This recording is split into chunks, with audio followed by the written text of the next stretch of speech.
If anybody needs to get it together, it's not Pochettino and the team. It's the media. It's the Landon Donovans. It's the Lexi Lawlesses. But these other guys, Lexi, listen, man. If you didn't have rented hair, nobody would know who you are.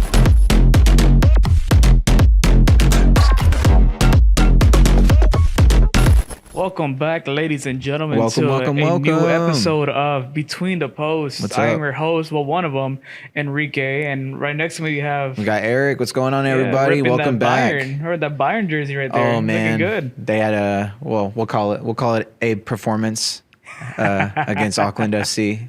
Certainly, Olise thinks so.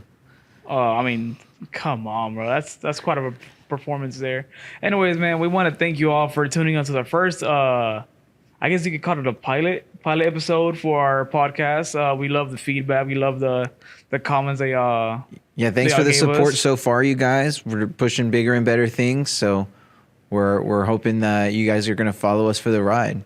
So today we had some matches this past weekend. We had some results, getting some results. Of course, the opening match between Mexico, Dominican Republic, United States played, Saudi Arabia played as well. And we have Costa Rica and Suriname, probably the match of the tournament so far. I'm so mad I didn't get to see it. It's all right, man. That replay is going to be something to behold. So today we're going to get into the Gold Cup matches from the weekend. Of course, Club World Cup. We're going to talk about the turnout for the Club World Cup as well. No fewer than 20,000 people at every match. People are turning out. Taking them a while to get there. I'm not gonna pretend like the opening scenes of these matches are anything pretty or anything, but I mean 80,000 people in the Coliseum. You know, we're looking at potentially 60,000 people at some of these other stadiums. So I'm impressed so far at the turnout for these tournaments. So let's get into the Gold Cup like we talked about. So what was your impression of our first match, Mexico Dominican Republic? Well, I mean, like, we got the 3 points. Speaking as a Mexico fan, we're in the don't even look at the crest. I'm doing it. I'm doing it because we may have a potential crash out tonight. Oh yeah. But we got the 3 points, which is always good when it comes to this. I saw a lot of great things. Edson was being Edson. We went to the 4-4-2 formation, like I talked about the first episode. We stuck through it, but I mean, it's just like we can't keep a lead. We always find a way to like try to choke it somehow and concede late and concede in moments where you feel like you're in control and you like Johan Vasquez, he is probably the most like important piece to our defense. Without, I mean, you have Edson there. He's your captain for the remainder of like his time with the national team, but Johan Vasquez is your most important guy. He is your number 2. I don't care about Santi. I don't care about Raul Jimenez. I don't care about none of them. He is your number 2 guy. Mm-hmm. You have to keep on playing him no matter what. Don't give me no freaking Charlie Rodriguez, bro. Don't give me that, man. Don't give me that crap. Give me back Johan Vasquez because he is your defense. He is your defense for Mexico. Yes, I mean because the first episode I kept on saying, oh, like the DR is not gonna do good. DR is not gonna do good, but dude, they scared the hell out of me. What we do have to say between the both of us is that Dominican Republic was impressive. Yes, they were very impressive. I was caught off guard. They look at home in CONCACAF. Would you agree? Yes, because I mean the DR, like I said last time, like their baseball is up there. They have the passion. Mm-hmm. We were just waiting to see how it would translate when it comes to soccer and football. And they brought the talent, they brought the resilience, they brought the pressure. I mean, like they scared me. I'm telling you. Like I'm sure you aren't the only Mexico fan that is sweating from that match for sure. Yeah, I mean we need to play through the whole 90 minutes. It's not just we're up by 2, up by 3, like we could chill. No, we gotta play through the final whistle. We gotta keep going. Speaking of playing through the final whistle, also competing in Group A last night, we saw saw Costa Rica face off against Suriname, and man, when I tell you that is the match of the tournament, it was 3-3 late. A late goal from Costa Rica puts them over the top. I mean, it was It was a back and forth goal scoring. It's what you love to see in a tournament like this. You want to see teams score goals. 0-0 is fun. It keeps you on edge, but 4-3, what a match. I know you didn't have the opportunity. It was really late last night for a lot of people who are going to see this, recording this on Monday. That Sunday night matchup was spectacular. I mean, throughout the match, it seemed like Costa Rica had the momentum. Suriname just kept clawing back, kept scoring. And ultimately, Costa Rica gets the win. But I don't know. Group A is turning up to be a crazy group. I think there's potential for one of these, Costa Rica or Suriname, to drop to Dominican Republic as well. It's going to be Group A is going to be my group to watch going forward from the matches from this past weekend. Yeah, I mean, right now we like I said, we got to the DR. It's cool. Suriname, we still need to focus on them, but I think the main test is going to be for Mexico is Costa Rica. I mean, you have Miguel Herrera, that's Costa Rica's national team coach, which was the same person that took Mexico to the 2014 World Cup. And so it's just going to be a reunion of sorts. And the way how they were able to fight back, well, like you like to mention, they fought back and they came up with the game of the tournament so far. I just can't wait to see what's going to happen between that. We just need to bring our A game up. We can't let this one slide, not one bit. Yeah. So, and some other results from this past weekend. Saudi Arabia, a defensive team, getting a penalty against Haiti, scoring, converting, winning 1-0. My opinion, I thought Haiti deserved points in that matchup. They played pretty well, all things considered. The rest of that group is shaping up to be something interesting. So, are you saving the next game for later on during the crash out, or no? I'll discuss it. So my beef with the USA is really stemming from their treatment of this tournament so far, not necessarily the players on the pitch. So players on the pitch converting, USA scoring 5 goals against a beleaguered Trinidad and Tobago team. They said it on the national broadcast, talking about how, in their view, this is one of the worst Trinidad and Tobago teams that the U.S. has played in recent years. I can't attest to that. I can say that it felt like the United States should have scored more goals. They converted on some good opportunities that they created. Granted, Diego Luna converting on just a poor pass back. A good idea by him, a heads-up play.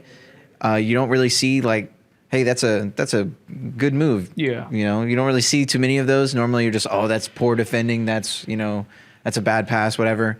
There's no reason for Luna to have been there other than the fact that he knew the ball was going backward and converted on the opportunity. But USA scoring 5 goals, I was genuinely shocked to see the ball go in the net for USA. I cannot begin to speak on, as a fan, 4 straight losses. The ball goes in the net, and you're genuinely surprised. We're right now for the crash. You're genuinely surprised the ball goes in the net. Anyways, they convert, they get it done. We'll see how bad the rest of the group is when it comes to measuring up against Team USA. But that's about all the action we have from the Gold Cup this past weekend. Let's get into Club World Cup. Let's do it. I mean, I honestly think everyone knows the Club World Cup was a cash grab. I mean, this is a whole bunch of BS. This had nothing to do with it. I mean, I think they only did it for of course, the money and for the football fans. But nobody wanted these teams in here in the first place. I think the team selection is going to have to undergo a lot of revision. Yeah. I mean, we're seeing for Group A, nobody scored. Nobody scored at all. And Am I to believe that No. we're going to possibly see an Inter Miami advance in Group A? Because there was an opportunity there's an opportunity for the Saudi side here in Group A to grab points, and they didn't manage it. I mean, the Miami goalkeeper, 39 years old, 6 saves in the first half, just played out of his mind. And honestly, I don't even think he don't get me wrong. He he did get mad at the match, which was like well deserved. Right. I don't think he should have deserved it. He should have given it to the other keeper instead. He was the reason why the game was 0-0. Yeah. I mean, like the last shot for Miami. I mean, Miami had a lot of really good opportunities towards the end. The last couple minutes, the shot that was supposed to go in bounced off the keeper's head and it went over the crossbar. I'm like, bro, like that was my man of the match right there. I'm like the opposite keeper. That sequence right there was it. That would have solidified it for me to give him a man of the match. Okay. Yeah. Speaking of the other teams, Porto versus Palmeiras. I mean, it was a really good fun. It was fun to watch. I'll say, I watched the replay. Didn't get to watch it watch it live. Watched the replay. Tons and tons of energy in that match. The fans really showed up. Say what you would like about the configuration, the teams that are in it. These fans are showing up in the United States for these matches, and as a fan in the country, I'm excited. Oh yeah, it's exciting to see basically the taster, the appetizer of the World Cup itself in 2026. We're going to see a bunch of fans come in here supporting their clubs and doing it the exact same way they would do it in their home countries. It's exciting. Maybe some of these club teams in the USA will go, hey, you know what? Some of the ultras, take some notes. Hell no. We have no seasoning when it comes to our ultras. Like we have the Sounders one. Shout out to the Sounders fans last night. No. Shout out to the Sounders fans last night. I heard you on the broadcast. Well, you got a whole fight and win broadcast. Not broadcast, little chant. Oh my goodness. Like that. All right, let's get into it. Okay, I think right now the only good ultra that's from MLS is LAFC, and I saw it. They went out, they supported today's match. They didn't get the win against Chelsea, but they were out there. They were supporting. They made the drive all the way to Atlanta. So that's my props to them. Atlanta also a really good footballing town, regardless of what people will tell you. Oh, of course, yeah. Man, okay, look, I'm wearing this shirt. We got to talk about it. Yeah, let's do it. Auckland FC loses 10-0 to Bayern. It's another day in the office for Bayern. A lot of small clubs like Barcelona also get 8-0'd against Bayern, 8-2, Wait, did you? Wait, what? No way. Okay, anyway. Well, I mean, look, Bayern is capable of getting this result against anybody in Europe. All it takes is the other club having a bad day and Bayern having a really good day. To sit here and act like Auckland FC doesn't belong in this tournament or doesn't belong anywhere around this level of football, they qualified and they got here. I get mad at FIFA. Don't be mad at me saying that Auckland FC deserves to be here. They deserve to play Bayern, and they deserve to lose 10-0. That's what happens when you play against really great teams. You lose by a lot. If you're not up to snuff. It could be anybody. It could have been. This could be Sounders. This could be. This could be some of these other teams. Boca's gonna be next. Boca Juniors is gonna be facing Bayern. Is the hammer and sickle and the meme of everybody, in the hallway. Like the Grim Reaper. The Grim Reaper in the hallway. That is Bayern, and that's typically been Bayern in group stages. To act like this is anything shocking. To act like Olise is some sort of like sadistic person for saying he doesn't feel bad. Why should he feel bad? Why? Explain to me why these players should feel bad for scoring 10 goals against a semi-pro team. It's not their day job. They should feel bad? It's not their day job. I mean, okay, they'll feel bad, but I mean, you got Bayern, you got Boca, it's disrespectful to feel bad. Those are professional players out there. It's disrespectful to feel bad. What if Auckland FC went out there like, no, I'm not saying we're not going to win. We may as well just bottle it. I'm not saying that that would be disrespectful to Bayern. I'm not saying it's disrespectful. Imagine Bayern Munich shows up. They're in training. They're practicing. They're trying hard. They're implementing their strategy. And Auckland FC just goes up there and plays pickup. Well, I mean, technically because the whole team, this is like... It isn't their whole team. I get it. No, it's not that. It's that their whole team, they're like... Soccer or football is their part-time job. Like they had to this is not like a professional thing for them. Like this is their second job. I look, I get it. But okay, if I understand, if Auckland, but if, I if feel- Auckland FC was like had like of the like this was their full-time job, they probably would have done more. Sure, But I mean, I don't know. sure. I think it's just my take on Yeah, that. and if I practice guitar a lot, I would be a good guitarist too. and then I could make that my job. But like that's not what we're talking about. Fair point. So Fair point. for anybody, look, as a professional, anything. If you're a professional writer, singer, you write, you know, lawyer, whatever, you treat people with respect in your profession, regardless of their level. If you got an amateur writer, you got an amateur whatever, if you want to respect them, you treat them like they're a pro. They treated Auckland FC like they were pros. They beat them 10-0. Yeah, They respected them, got and handed I to them. appreciate them for doing so. They could have gone out there like Botafogo and won 2-1 and looked like garbage in front of fans. Yeah, you won, but at what cost? yeah. I mean, you sent the second half. You basically gave the second half to Sounders and said, go ahead and score 2 goals, level it up, see what you can do. And let me go ahead and hint it for like a little teaser for the next one right here. PSG winning 4-0 against Atletico Madrid. I mean, you just got handed to you, man. Like the crowd was bumping there. What are we supposed to was- stay in a what? Like no, So, because they were saying that it was too hot. I can't play in these conditions. Like brother, I'm like you're trained for this, bro. And I don't care if it's like a different situation. If it's hot over here, bro. Like you knew you were gonna come over here. And you knew what was gonna happen. Like you gotta train for it. Yeah, I'm in agreement there. So any excuses coming out from the Atletico Madrid side, look, you got beat. You got beat by the European champions. Have some dignity. Like, Yeah, I mean- have some dignity. And that's what I'm asking. That's what I'm asking for fans saying or pundits, anybody saying Auckland FC, Bayern should feel bad. They shouldn't have run up the score. No, they should never feel bad. No. Like what I They really did want to their get job. across. They did their job. What I really want to get across is have some dignity. Like treat players on the opposition with dignity, and you know. So go back up real quick. I wanted to. So we talked about Miami, Porto, Bayern, PSG, and we touched on Botafogo a little bit. So I just really want to get into this. I'm watching Botafogo play Seattle Sounders last night. They're winning 2-0. They're in control, and the second half starts. Okay. And Sounders have the ball. They have possession, and they're just curling cross after cross, finding people in space, trying desperately to score a goal. And granted, the goal they scored,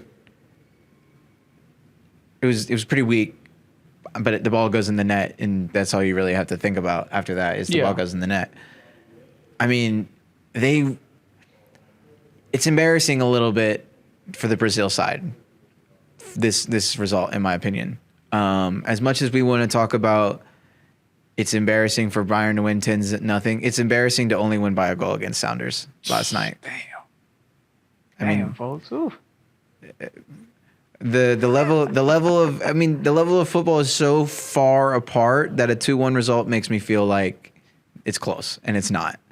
So that's what I'll say about that. They, for their fans, for their players, for everybody involved in that system, play better next time and really show what you're capable of. That's my take on that. Okay. Are you ready? I don't even think fans at home. I don't even think this is gonna be like a hot take segment. I think this is all. So we'll do it. This has been building up for him. So yeah, And I'm just in the sideline. Man, I'm wearing the shirt for him. This is why I'm wearing the shirt. So listen. And like There was supposed to be. I'm gonna edit this, and I would do like a first take thing, where everything else just goes to the side. Okay. And you're gonna be the only one in the center. Great. So this is you. I'm so excited That's for all this. you. So- I'll chime in from time to time. So, following Copa America, we were, as fans, supposed to be given a new lease on the federation, a new take, a clean slate. Pochettino is here. He's going to save the day. He's going to focus on development, It's going to become a team-oriented sport. It's not going to be about individuals. And so far, that hasn't been the case. Whether it's failure on his part, the federation for selecting talent that is not on par with our competition. Speaking on some of these MLS players that for some reason we needed MLS players in the national team setup. If you're good, you deserve to be in the setup. That's it. I don't care where you're playing. If you're good, you deserve to be in the setup. If you're not, you don't deserve to be there. For us to sit here and talk about 4 weeks removed almost from the national team roster coming out for the Gold Cup, for us to continually talk about this, from pundits, to fans, to whoever, journalists, we should no longer be talking about the selection of the roster. Why are we still talking about the selection of the roster? XYZ, Christian Pulisic isn't here, McKinney isn't here. I could name 8 players not on the roster I think that should be here that are not here. That is pointless. Let's talk about who's on the roster. Let's talk about the performances. Let's talk about ways that the team can improve their cohesion on the pitch. I'm no longer interested with what's happening off the pitch. I'm no longer interested in what Landon Donovan has to say. I'm not interested in what Clint Dempsey has to say. I'm not interested in anything Lexi Lawless has to say. Credit to them, great footballers. They won nothing in that shirt. Christian Pulisic is a European champion. He's also a Gold Cup champion. He's also won everything that you've won. For you to continually talk about what Christian Pulisic should be doing, what his parents should be doing. I mean, Herc Gomez is the only one I've ever seen speak genuine truth about this. This is embarrassing. It's embarrassing as a federation. It's embarrassing as a national team. What would we be talking about if Maradona was sitting here being like, Messi didn't bring us a World Cup. Messi didn't do this, blah, blah, blah, blah, blah. That's embarrassing. That's humiliating to a fan base. A fan base that is trying to support a team that hasn't won. We want to support winners. There's a bunch of crybabies on TV right now. If anybody needs to get it together, it's not Pochettino and the team. It's the media. It's the Landon Donovans. It's the Lexi Lawlesses. Clint Dempsey, you're pretty much safe. For me, at least. But these other guys, Lexi, listen, man. If you didn't have rented hair, nobody would know who you are. We know who you are because you were the guy with red hair in the back line. We don't know you for what you won. Landon Donovan, you have an MLS MVP trophy named after you. That wasn't because of your career in Europe. Have some dignity when you're talking about this national team. These are your legacy. If you want to take a dump on your legacy on national TV all day and exchange Twitter fingers with Christian Pulisic's dad and Claudio Reyna and these other guys, do it on your own time. Don't do it in front of the whole country when we have Club World Cup, Gold Cup, World Cup. We are not interested in what losers have to say. Period. That's it. Keep your mouth shut. Have your opinion. Keep it to yourself. Your opinion, what you think, you're not the coach. You're not a part of the federation anymore. You're a has-been who won nothing. Let's act like it. Jesus. So the passion, the fire in your eyes. I'm sick of it, dude. Goodness. I'm sick of it. Every day I wake up and we're talking about Christian Pulisic. He's not on the pitch. Let me add He's to not that. on the pitch. Why are we not talking about Diego Luna? How far? What is he capable of? Will he be on the A team? Will he be invited to a World Cup? He hasn't had that many match starts for the U.S. It's really exciting to see him get play. But we're not talking about Diego Luna. We're not talking about Eredivisie Player of the Year Malik Tillman, who had 2 goals. We aren't talking about the masterful season that he had at PSV. We're not talking about these players that are actually playing. Also, nobody's upset at some of these guys that have played all year, had some injuries, they're not at camp. What, because they actually got hurt? They're not at camp? And I'm just confused because Christian Pulisic has played more matches in the past 2 years than he's played in his whole career. He doesn't want to be hurt. He wants to have a successful season at Milan. If he doesn't want to play and he wants to play in friendlies and he doesn't want to play in a tournament, a CONCACAF tournament, by the way, where, I mean, if you watch CONCACAF, like if you really watch CONCACAF, this is not a clean tournament. They don't play clean tournaments in CONCACAF. Like, guys get hurt. Guys, like, it's brutal. These tournaments are brutal. I'm not going to sit here and complain about Christian Pulisic not playing in a brutal tournament when he's coming off his best club season of his career. Like, it's not my prerogative. If you want to make that your prerogative, go get paid by Fox and make it your prerogative.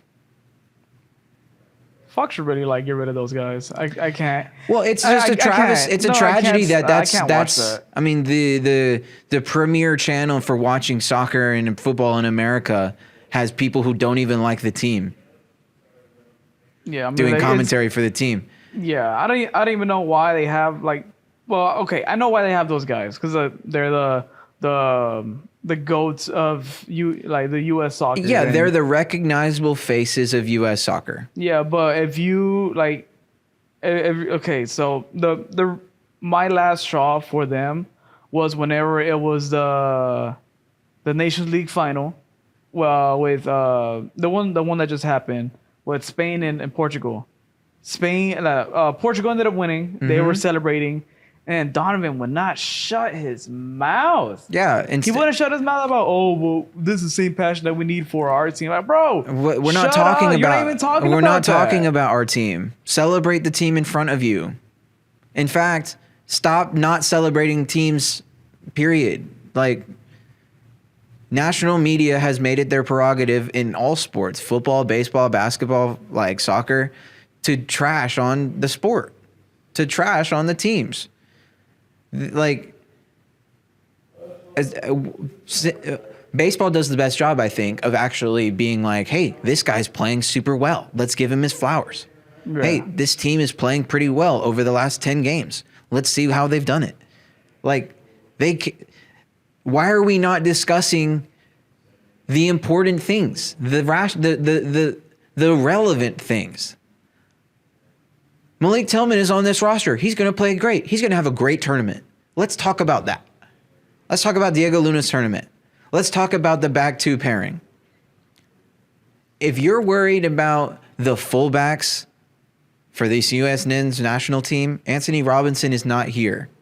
What is your concern level with that? 0, probably.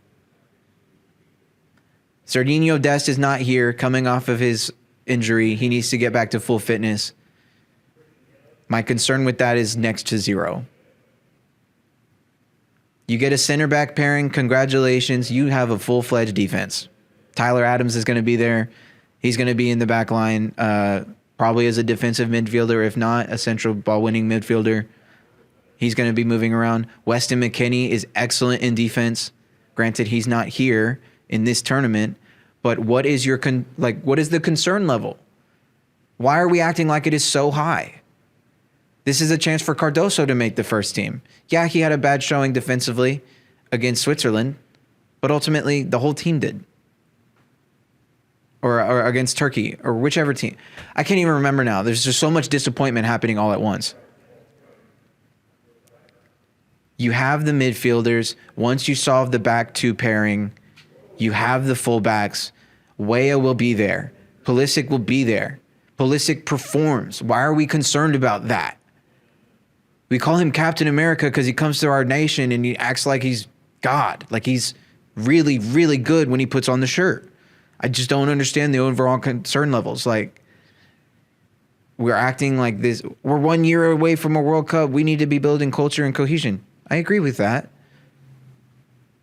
But if it takes you months and months and months to build culture and cohesion with guys that have been playing on the team for a long, long, long time already, you have bigger problems.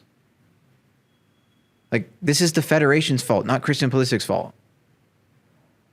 I would really like for fans and media alike to stop pretending like this is the result of one guy saying, I don't want to play in a tournament. You guys are just upset that the one guy who constantly displays quality for the team isn't there, and there's a bunch of other guys who display quality in the first team. Fowler and Balogun, Weah, these guys, yeah, they perform. They play well when they're on the pitch. But when they're not on the pitch, this is the team that we have. When the first 11 aren't playing, this is the level of the team that we have. That is the issue. Not Christian Pulisic not being here. It's the fact that we have the Aronson brothers playing around in midfield. Sebastian Berhalter in the midfield. Like, that's the quality of the U.S. men's team without the first 11. That's the problem. Damn, that's good. That's very good, man. That's very good. Just to cap off that, Donovan, be like Mexico. I mean, Rafa Marquez, probably one of the best Mexican defenders that's out there. He's now the assistant coach. If you have something to say about your national team, your federation, be the coach. Be a part of it, yeah. Yeah. I mean, that's a great point. That's an excellent point. Yeah, I mean, like, and then our new coach right now, the name's not popping up. Aguirre? Yeah, Aguirre. There you go. Thank you. Like, the federation, our federation's corrupt. And I'm full on saying it right now as a Mexican. Like, we're corrupt. But U.S. soccer is Aguirre no prince. is willing to backhand the federation to get what he wants.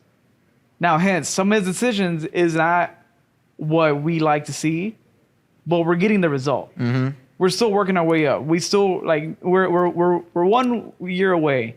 Well, now less than a year away. Yeah, we're ticking down. 365 days was last week. We're ticking down. The clock is ticking on the World Cup. So if you have something to say, Donovan, like, be a part of the change.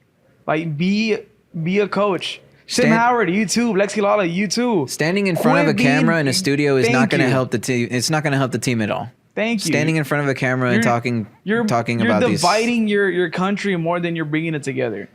And knowing the U.S. media, knowing how U.S. media operates, what gets revenue, you're doing it for financial gain, which is even worse. Like, you want people to watch Fox coverage of the sport. You want people to be invested in Fox Sports and the soccer wing going on over there. This isn't the way to do it. This isn't the way. Having your viral hit moment of Christian Pulisic's dad, this and that, and they're a bunch of softies, and there's a bunch of soft players, and they're not passionate, and they don't want to be here. You were begging foreign national-born players to play in the USA shirt, and now you don't want them here? How many of these Team USA players were born and raised in America? Seriously. I don't even know. Like, how many players do we have born overseas that have U.S. citizenship because of their parents and where they play for the national team? Like, if you want born and raised Americans to go play for the national team, that's one thing. But to sit here and get, like, we got these guys, yeah, maybe they don't have the same connection to the USA that I do, but they're wearing the shirt. You have to have a level of commitment to put the shirt on. To insinuate that these guys have some sort of wavering commitment to the shirt, you're wasting your breath. That's to sit here and accuse these guys of that. That's crazy, and that's what you're doing. You're accusing these players of not having passion, of not having commitment, of not wanting to be there. What? Because you were there. It's not even worth my time to bring up the fact that Landon Donovan took a sabbatical for a year. And the very obvious hypocrisy that comes with his statements. It's not even worth it. And then Lexi Lawless runs his dumb mouth about diversity in the game in the United States. Brother, you are towing a fine line between between that and other things. So my final thoughts on these guys. You're paid to talk about the sport. It's time to start talking about the sport and not the other things. That's all I'll say. Hell yeah, man. Hell yeah, brother. Hell yeah, brother. Hell yeah, brother. Shout out to the Italy new coach, Gennaro Gattuso. Good for him. Good. Italians are great. Italians are great at football. It's time for the Italian national team to be great.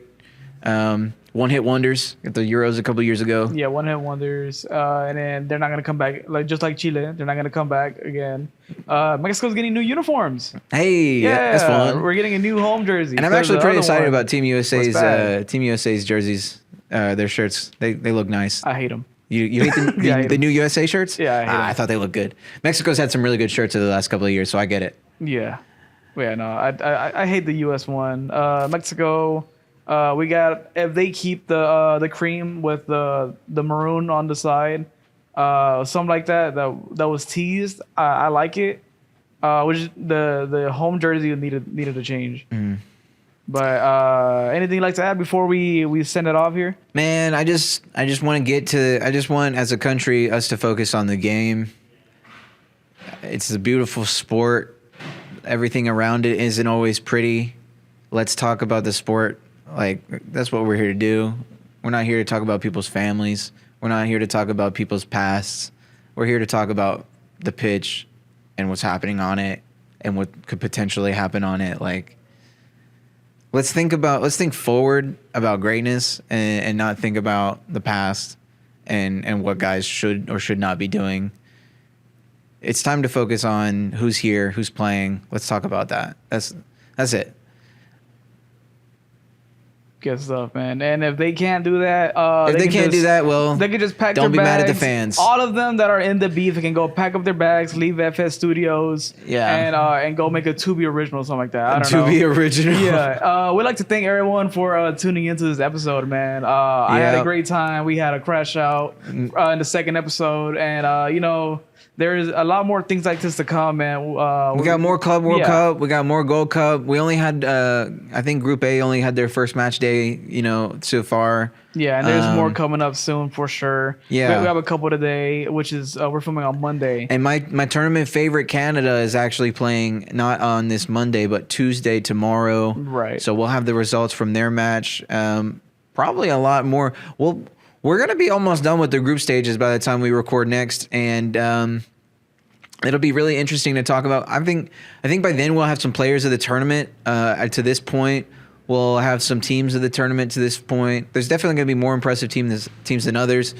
I fully expect, at least on the Club World Cup side, we'll be talking about Bayern. Chelsea got a result today. We'll be talking about the European teams and what those results mean next time. So thanks for tuning in. Check us out, Apollo HOU. We got other stuff going on over there, baseball, football. If you're interested in that, go ahead and check out those guys as well. Thanks for coming out, and we'll see you next time. Yeah, take care. Peace.